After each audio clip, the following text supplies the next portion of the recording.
Commentary बॉक्सच्या exactly समोर एक खेळाडू सर्कलच्या बाहेर आहे. निल्सन पहिला चेंडू कपिलसाठी वेगवान डिलिव्हरी, अप्रतिम फलंदाजी, अप्रतिम गोलंदाजी मध्ये तुम्ही पाहतात गोलंदाज केजू कडनं चेंडू निर्धाव over the wicket.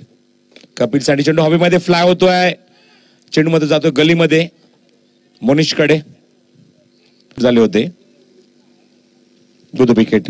Sidhu step पाडून मारण्याचा प्रयत्न होता, चेंडू बॅटचा प्रॉपरली संपर्क होत नाहीये. स्टेप पाडून खूप पास धाव होता फलकावर. केजू सिद्धूसाठी हा चेंडू लास्ट मोमेंटला लेट कट स्टिअर करण्याचा प्रयत्न, मात्र फलंदाज पूर्णपणे बीट. फक्त जागेवर संख्या दाखलकर 5. पहिले षटक मार्गस्थ ना केजू मुंडेचं. वेगवान डिलिव्हरी, अप्रतिम डिलिव्हरी, कॉट बिहाइंड.